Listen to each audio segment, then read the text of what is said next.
Mga kakulay, 90% complete na ating beach house. Ganda pa rin ang view dito, napaka-relaxing pa rin. Sumama nga si Ruel sa pag-inspect ng ating beach house today at marami nakakilala sa ating mga bata. Oops.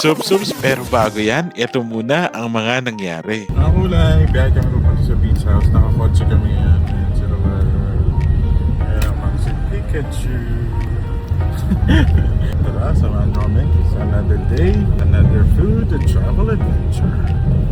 Let's go! Pagdating nga namin ng beach house, mga kakulay, talaga namang dumiretso na kami para kausapin si Foreman at ang ating lead electrician. In-inspect namin isa-isa ang mga rooms para to make sure na ready na, lagyan ng tiles at ng mga bintana. Ito nga pala yung master's bedroom at napakalaki ng CR dito, mga kakulay. Ito naman yung wardrobe area kung saan natin lalagay lahat ng mga damit natin. Paglabas natin, diniscuss natin kay lead electrician Ezel kung saan nga ba ilalagay yung mga CCTV cameras natin para talagang safe na safe ang ating beach house.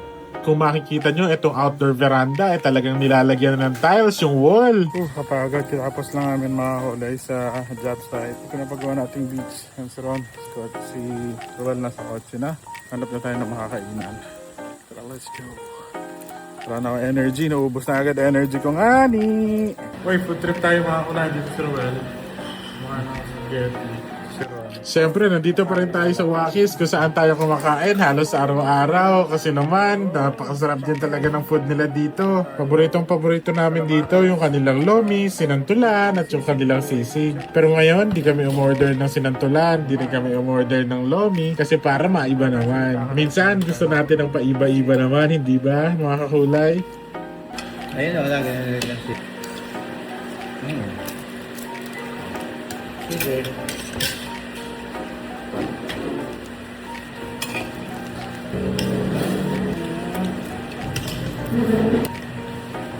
Sarap ng food trip namin mga kulay. Ubusin lang namin ito, tapos nagari ulit tayo. Dami natin kailangan gawin eh. After namin kumain, bumalik ulit kami sa job site mga kakulay sa pinapagawa nating beach house. Pinatanggal natin yung mga mukhang drone na spotlight para mas gumanda. Papalitan natin ng maliliit na chandeliers mga kakulay para mas magmukhang hotel ito. Spotlight na. Kung makikita nyo parang nagmukhang drone sa dami. Papalitan nyo namin ng hotel type na ilaw. Yung bilog-bilog. Saan pakita mo nga? Yan. Papalitan namin yung lahat ng nakikita nyo parang drone ng bilog-bilog na ganyan. Para naman yan yung papalit namin dyan mga kakulay. Magmumukhang hotel yan. Kasi papalitan namin ng mga white balls itong center area. Yan na nga yung magiging itsura niyan mga kakulay. Imagine niyo mawawala na yung mga parang mga spotlights, yung mga drones. Papalitan natin ng mga bilog para mas magmukhang premium. Ito naman yung itsura ng ating beach house sa labas mga kakulay. Kung makikita nyo talagang almost complete and almost done na. Ganito pa rin kaganda ang dagat natin dito sa Kapalonga. Sarap nga mamangka dito, manghuli ng isda para makapag-relax at makapag-muni-muni. Pauwi na nga tayo tapos sinawag tayo ng mga batas kaya naman binigyan natin sila ng mga stickers. Yun lang mga kakulay. Salamat sa pagsama sa amin sa another food and travel adventure. Bukas ulit ha. Thanks! Bye! Andito na, boss beat. Laging na street, walang pa. Boss beat. Boom, boom, walang tatalo pa. Boss beat. Tatak may dala.